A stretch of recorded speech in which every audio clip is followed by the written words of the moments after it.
আর কোনোদিন ইউনিয়ন করব না, কোনোদিন আন্দোলন করব না, কোনোদিন দাবি তুলব না। এই মুচ লেখা দিয়ে তোমাকে কাজে ঢুকতে হবে।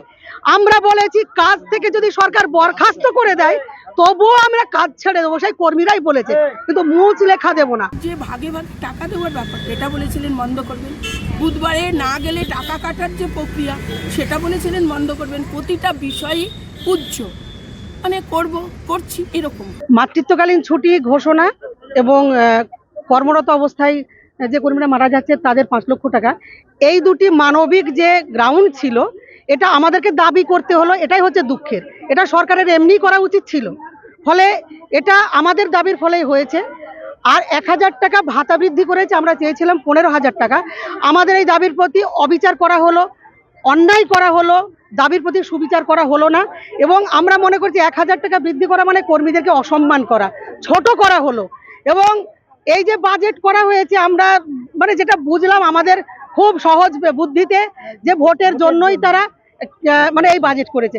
আশা কর্মী কি শুধু ভোট? সে কি স্বাস্থ্যকর্মী নয়? সে কি সরকারি কর্মীর মতন সরকারি স্বাস্থ্য দপ্তরের অধীনে কাজ করে? ফলে যে ভাতাটুকু দিয়েছে এটা অত্যন্ত অপর্যাপ্ত এবং যা মানে বাড়ালো, এটা আমাদের কাছে সত্যি এটা বলার নয় এবং এটা আমাদের কাছে খুব লজ্জার হলো।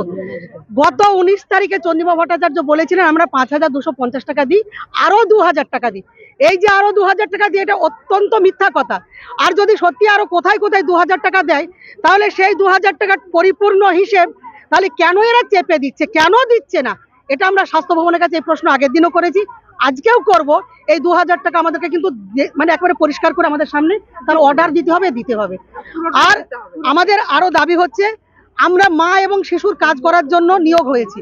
আমরা মা এবং শিশুর কাজ ছাড়া কোনো অতিরিক্ত কোনো কাজ করব না, কোনো অতিরিক্ত কোনো তথ্য তুলে দেব না। কপ রেফার করতে হবে, গাছবিলি করতে হবে, জল পরীক্ষা করতে হবে, খেলা মেলা ভোট দুয়ারে সরকার করতে হবে। এগুলো কোনো কাজ আমরা করব না। মা শিশুর পরিষেবা যতটুকু দেওয়া ওইটুকুই দেব। এই যে মাধ্যমিক পরীক্ষা চলছে, ভয় দেখিয়ে থ্রেট করে পরীক্ষা ডিউটিতে অনেকে ঢুকিয়ে দেওয়া হয়েছে এবং এই ভয় দেখানোটা এমন পর্যায়ে তোলা হয়, রাজনৈতিক নানান ধরনের ভয় দেখানো, প্রশাসনিক হ্যারাসমেন্ট করা। আমার কাছে আজকেই খবর এলো পশ্চিম মেদিনীপুরের চন্দ্রকোনা 2 সেখানকার সমস্ত কর্মীদেরকে মানে শোকজ করা হয়েছে এবং শোকজের উত্তর দেওয়া হয়েছে নিয়ম মেনেই, কিন্তু বিওমএইচ বলেছেন যে এইরকম হবে না, আমার কাছে আসতে হবে এবং লিখতে হবে আর কোনোদিন ইউনিয়ন করব না, কোনোদিন আন্দোলন করব না, কোনোদিন দাবি তুলব না। এই মুচ লেখা দিয়ে তোমাকে কাজে ঢুকতে হবে। আমরা বলেছি কাজ থেকে যদি সরকার বরখাস্ত করে দেয় তবুও আমরা কাজ ছেড়ে দেবো, সেই কর্মীরাই বলেছে, কিন্তু মুচ লেখা দেব না। গত 21 তারিখে এখানে যে লৌহ কপাট তৈরি করেছিল প্রশাসন পুলিশ, যেভাবে গোটা রাজ্য জুড়ে তাণ্ডব চলেছিল আশা কর্মীদের এই আন্দোলনকে ঠেকানোর জন্য, তারা ঠেকাতে পারেনি। এই আন্দোলনের লড়াই এবং তার মর্যাদা বোধ উত্তরোত্তর বেড়েছে, ফলে আজকেও এখানে আটকানো হয়েছে। আটকালেও কিন্তু আমরা আমাদের এই বাঁধন মানব না।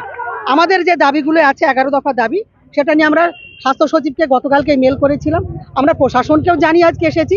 ফলে যদি প্রশাসন এত জেনে শুনেও এত বড় ব্যবস্থা করেন, আমাদের কিছু বলার নেই। আমাদের যদি আমরা কিন্তু জানিয়েছি, আমাদেরকে না করেনি। আমি ফোন করেছি এখানে বিধাননগর থানাকেই ফোন করেছি, ঠিক আছে আপনারা আসুন। ফলে আমরা আজকে এসেছি। আটকালে আমরা বাঁধন মানব না, আমরা বাঁধন ভাঙবো।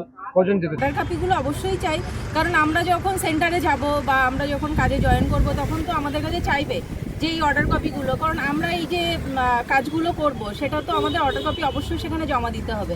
তো তার জন্য আমরা এসেছি। আর দিদি কী বলতে, স্বাস্থ্য ভবন আমাদের স্বাস্থ্য আধিকারিক কি বলতে চাইছেন সেটা মানে আমাদের ইসমাতারাদি আছেন, উনি নিশ্চয়ই হলে মানে ওনাদের সঙ্গে কথা বলে আমাদেরকে যেটা জানাবেন আমরা সেইটা নিয়ে তারপরে সেই সিদ্ধান্ত। আমাদের তো যে দাবিটা ছিল সেটা সম্পূর্ণ হয়নি। একটা যেটা হচ্ছে সেটা হচ্ছে মৃত্যুকালীন 5 লক্ষ টাকা দেবে বলেছে, মাতৃত্বকালীন ছুটি দেবে, 1000 টাকা মাত্র বৃদ্ধি করেছে। শুধু আশাকর্মী নয়, আরও ওনার যা চুক্তিভিত্তিক কর্মী আছে তাদেরকে নিয়ে। এবার আমাদের বক্তব্য হচ্ছে উনি যে এইটা বাড়ালেন, বলেছিল কর্মবিরতি চলাকালীন আমাদের সমস্ত বকেয়া টাকা মিটিয়ে দেওয়া হবে। এখনও 9 মাসের পিএলআই আমাদের বাকি, সেটা এখনও পর্যন্ত আমাদের দেওয়া হয়নি।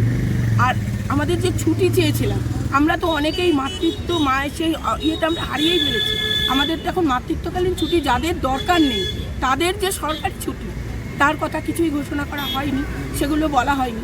আর যে ভাগে ভাগে টাকা দেওয়ার ব্যাপার এটা বলেছিলেন বন্ধ করবেন, বুধবারে না গেলে টাকা কাটার যে প্রক্রিয়া সেটা বলেছিলেন বন্ধ করবেন। প্রতিটা বিষয়ই পূজ্য, মানে করছি এরকম আমরা।